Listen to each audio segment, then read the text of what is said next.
O ser humano precisa do amor para viver, tanto quanto precisa do oxigênio para respirar. E como viver sem oxigênio?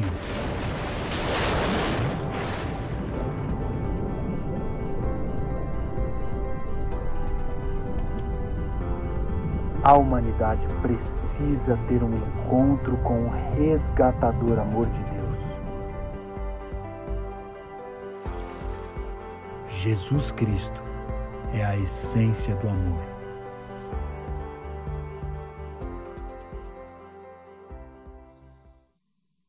Muito bom dia, meus irmãos, como vão? Começando o culto das 9, sejam todos muito bem-vindos, é muito bom podermos levantar cedinho no domingo, né? Depois ter o domingo todo também para poder fazer muitas coisas boas. Então nós estamos, como já foi dito, iniciando hoje a terceira série de pregações dentro desse tema maior do ano, que é Por Causa do Amor, né? Como está ali ao lado. No primeiro semestre, nós apresentamos as séries, se vocês se lembram, primeiro o Amor Antigo, né, baseado em alguns personagens do Antigo Testamento, as experiências de amor que alguns personagens do Antigo Testamento tiveram, e depois as cartas de amor, lembram? As 3 cartas de João, lá no finalzinho da Bíblia. A série que nós apresentaremos neste segundo semestre, nós estamos intitulando então de Essência do Amor. Estamos falando sobre amor esse ano. E nós estamos pensando mais especificamente na pessoa de Jesus. Essência. Pensem bem nessa palavra. Essência é a principal característica de um ser ou de algo. A principal característica.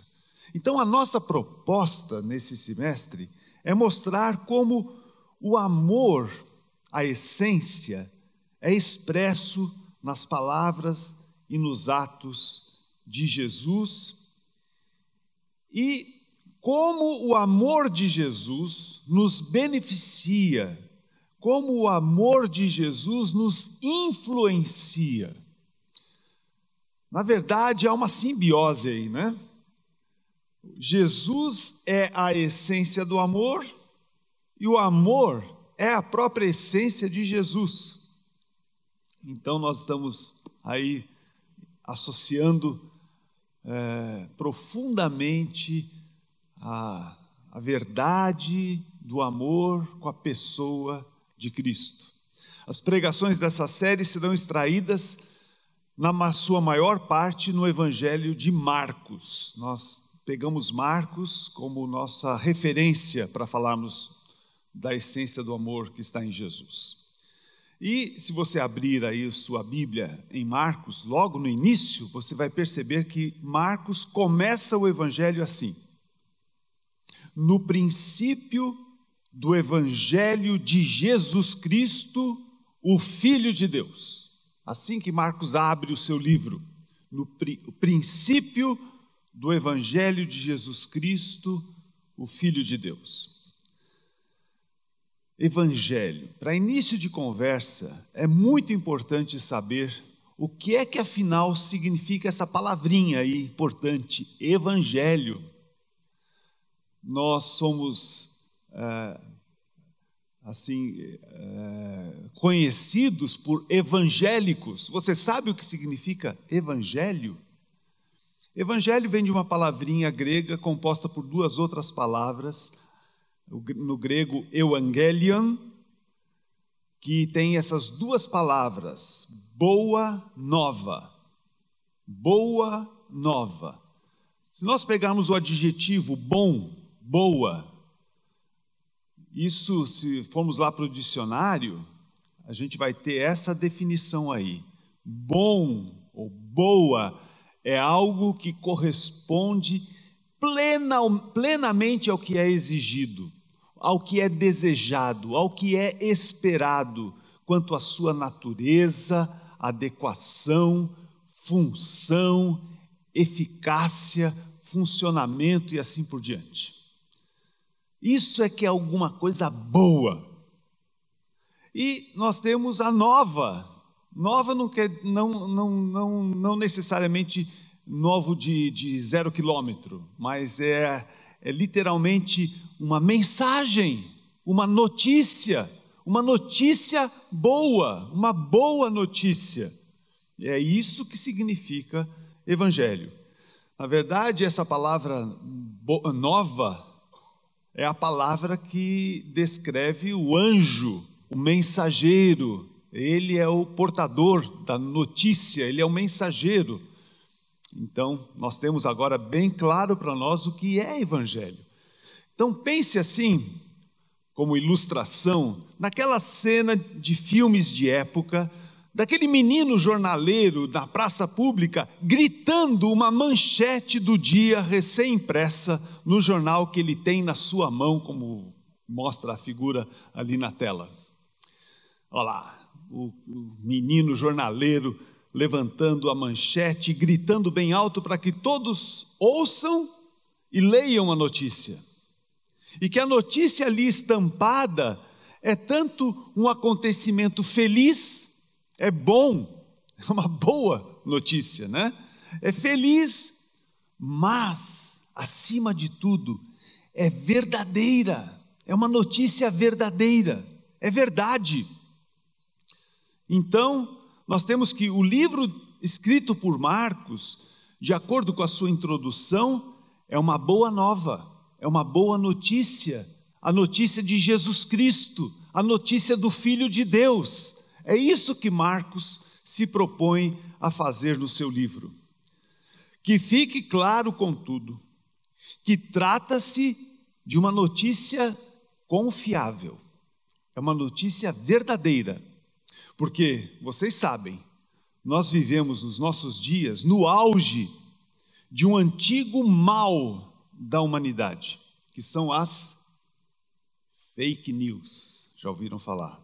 Hoje estão falando demais das fake news, né? São as notícias falsas.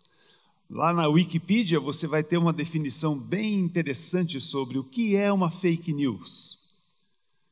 Fake news são um tipo de imprensa marrom, que consiste na distribuição deliberada de desinformação, de boatos, via jornal impresso, televisão, rádio, ou ainda online nas mídias sociais.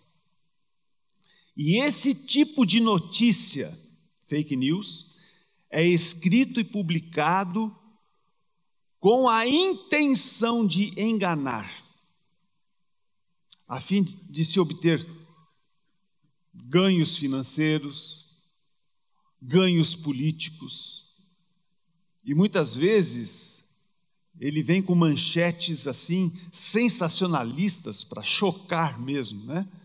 Exageradas, mas evidentemente falsas, só para chamar a nossa atenção. Essas são as fake news. Então que fique claro que a notícia de Marcos não é fake news. É sim breaking news. É outra coisa, ok? O que é uma breaking news? Uma breaking news é aquela pausa súbita na programação normal de um meio de comunicação para trazer uma notícia importante, de última hora, uma notícia de interesse geral. Então eu escolhi, para começar a nossa apresentação do livro de Marcos, esse tema, breaking news, não fake news, ok? Essa é a minha proposta para vocês hoje de manhã.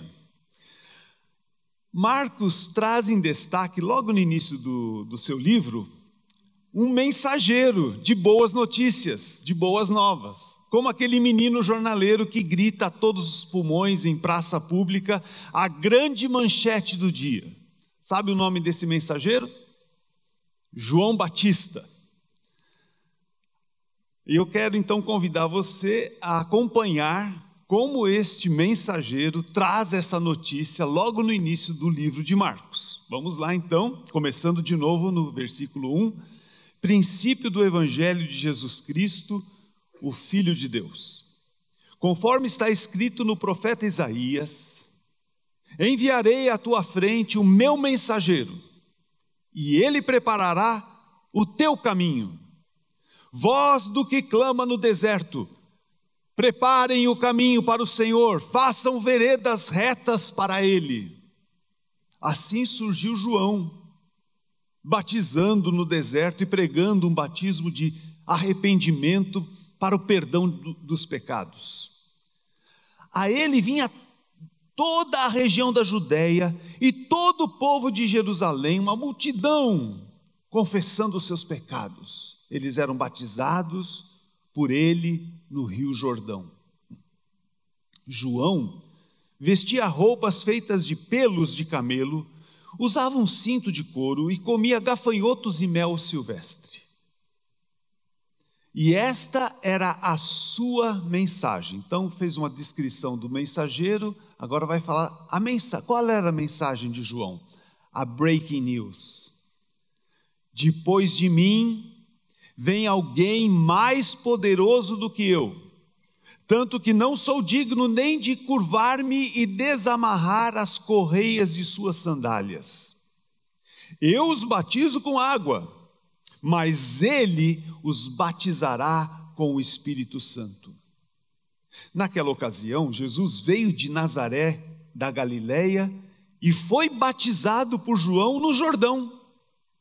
Assim que saiu da água, Jesus viu os céus se abrindo e o Espírito descendo como pomba sobre ele. Então veio dos céus uma voz que dizia: Tu és o meu filho amado, em ti eu me agrado. Breaking news. E João costumava dizer, João, na verdade, disse quando viu Jesus se aproximando: Eis o Cordeiro de Deus, que tira o pecado do mundo.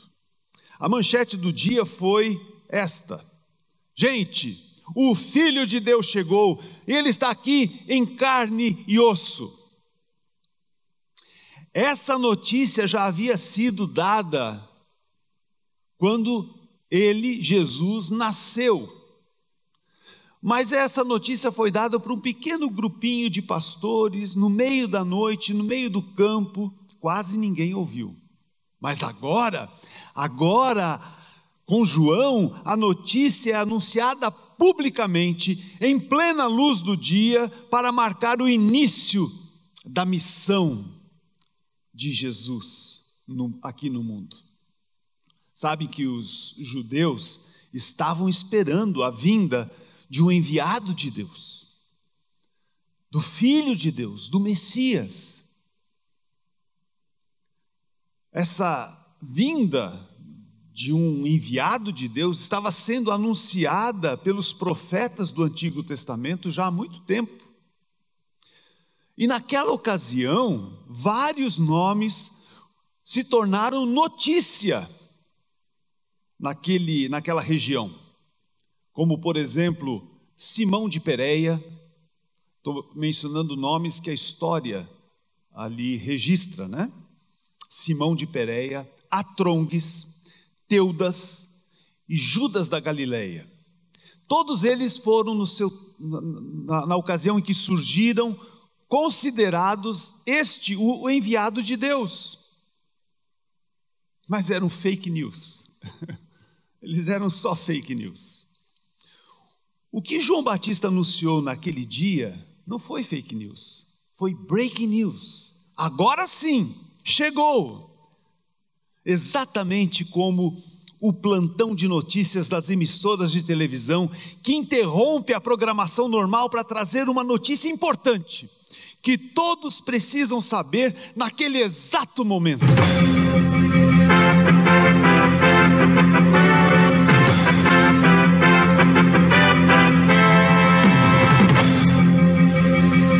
Quando você ouve isso daí, você sabe que tem alguma coisa importante acontecendo. E você vai prestar muita atenção, porque é algo que diz respeito a você, que vai impactar a sua vida. É uma notícia, é um furo de reportagem. Foi assim que aconteceu quando Jesus apareceu. Foi o que João fez quando viu Jesus se aproximar. Interrompeu a sua pregação, a multidão que veio ouvi-lo, para dar esta notícia especial. Em suas pregações, ele costumava anunciar a iminente vinda do Filho de Deus. Esta era a sua mensagem, como eu já acabei de ler. Depois de mim vem alguém mais poderoso do que eu, tanto que eu não sou digno nem de curvar-me e desamarrar as correias de suas sandálias. Agora, ele finalmente podia anunciar: pronto, gente, ele chegou. É ele, é Jesus, o enviado de Deus. Ele está aqui finalmente. Breaking news. Jesus chegou. Mas como as pessoas iriam acreditar em João Batista? Como eles não iriam de novo cair no conto do vigário, de que era mais uma fake news? Havia um critério para se provar que uma notícia era verdadeira e não uma fake news.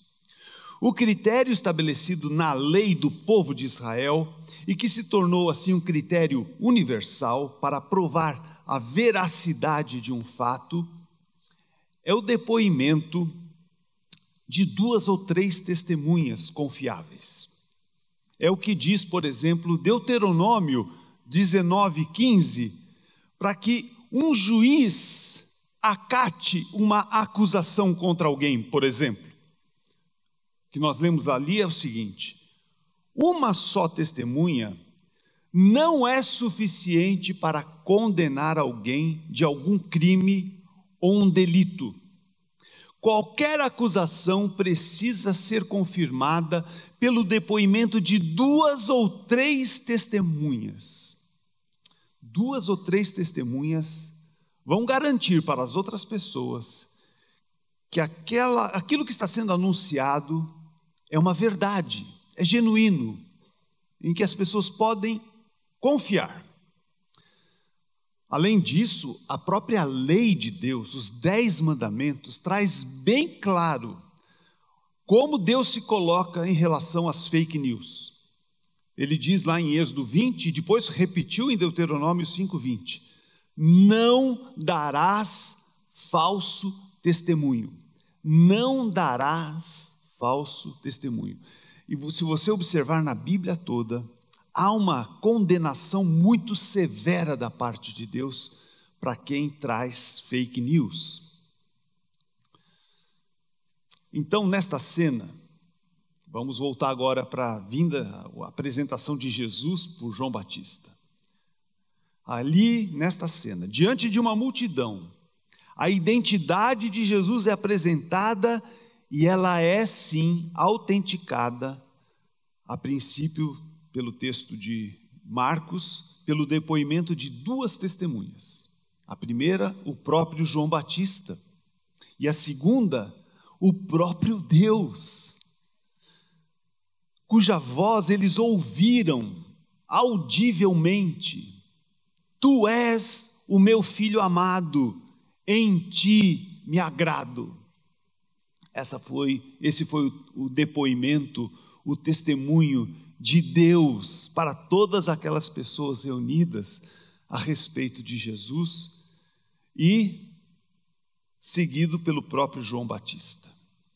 A partir daí, várias pessoas tornaram-se testemunhas de Jesus e puderam afirmar com certeza que ele era de fato o Filho de Deus. Paralíticos, cegos, famintos, endemoniados, tantos outros que experimentaram na própria pele o poder de Deus através de Jesus, libertando-os milagrosamente de todos os seus males. Se havia alguém que nós podemos dizer que é verdadeiro, genuíno, este é Jesus. Não é um fake news. Tempos mais tarde, um dos apóstolos, referindo-se a este encontro com João Batista, aponta 3 testemunhas que naquela ocasião confirmaram a divindade de Jesus. Eu vou falar de João, mas agora o outro João, o João evangelista, o João apóstolo, na sua primeira carta, no capítulo 5, versículos 5 a 10, começando no finalzinho do versículo 5, nós lemos assim: Jesus é o Filho de Deus. Esta é a afirmação. Jesus é o Filho de Deus. Este é aquele que veio por meio de água e sangue, Jesus Cristo. Não somente por água, mas por água e sangue. E o Espírito é quem dá testemunho, porque o Espírito é a verdade. Mais um testemunho, mais uma testemunha. Agora, o testemunho do Espírito, que é a própria verdade. Há 3 que dão testemunhos de João: o Espírito, a água e o sangue. E os 3 são unânimes. Nós aceitamos o testemunho dos homens, mas o testemunho de Deus tem maior valor, pois é o testemunho de Deus que Ele dá acerca de seu Filho. Quem crê no Filho de Deus, tem em si mesmo esse testemunho. Você passa a ser uma testemunha. Quem não crê em Deus o faz mentiroso, está chamando Deus de mentiroso, porque não crê no testemunho que Deus dá acerca do seu Filho. Então vamos ver agora mais testemunhas aqui afirmando que Jesus é um breaking news, é uma notícia verdadeira e boa. As testemunhas nesse caso são o Espírito Santo, que pairou sobre Jesus na forma de pomba no momento do seu batismo. O batismo na água foi outro testemunho, prefigurando a sua morte, que viria mais tarde. O batismo de Jesus prefigurava a sua morte. E anos mais tarde, aconteceu a sua morte literal, representada pelo testemunho que João diz aqui, o testemunho de sangue. O Espírito na forma de pomba, a água no batismo de Jesus, prefigurando a sua morte, e a morte propriamente dita no sangue que foi derramado na cruz. E é justamente esses 3 testemunhos que finalmente evidenciam o que nós estamos tratando aqui, nesta série, e durante esse semestre, e durante esse ano todo. Evidenciam o amor de Jesus na sua essência. O amor de Jesus na sua essência. A palavra de Deus ensina que o fruto do Espírito é o amor. Naquele exato momento, Jesus revela o que é que o movia na imagem daquela pomba que pousou sobre ele. O que o movia era o Espírito Santo de Deus, que habita em Jesus e que produz em Jesus esse indescritível amor, impossível amor, esse fantástico, esse extraordinário amor que Ele tem por cada um de nós, que Ele demonstrou na sua morte, na cruz do Calvário. O amor que não é um amor seletivo, é um amor que alcança todas as pessoas, que está à disposição de todas as pessoas deste mundo de Deus, em todas as épocas deste mundo de Deus. Jesus, no seu batismo, está assumindo conscientemente a sua determinação de cumprir a sua missão de amor. Ele sabia disso, ele estava representando isso. Ali no seu batismo, ele estava prefigurando o que ele sabia que ele enfrentaria mais tarde, a sua morte na cruz do Calvário. Morrer por amor a você e a mim. morrer para pagar pelos seus pecados e pelos meus pecados. Ele fez isso porque Ele nos ama, porque Ele não quer nos perder, porque Ele quer nos resgatar, porque Ele quer nos salvar de uma condenação eterna. Ele fez isso porque Ele ama cada um de nós. Foi o que Jesus disse aos seus primeiros discípulos: ninguém tem maior amor do que aquele que dá a sua vida pelos seus amigos. Jesus estava dizendo isso para eles: vocês são meus amigos e eu estou dando a minha vida por vocês. E Ele tem dito isso ao longo das eras, para todas as pessoas. Ninguém tem maior amor do que esse de dar a vida pelos seus amigos. E Ele está dizendo isso para você. Eu tenho um grande amor por você, e eu morri por você, porque eu te amo. É Jesus dizendo isso para cada um de nós. E é justamente isso que Jesus fez por nós. Essa é a boa nova agora dita pelo apóstolo Paulo. Atenção, breaking news: Deus nos prova o seu grande amor ao enviar Cristo para morrer por nós, quando nós ainda éramos pecadores. Ele fez isso por você e por mim.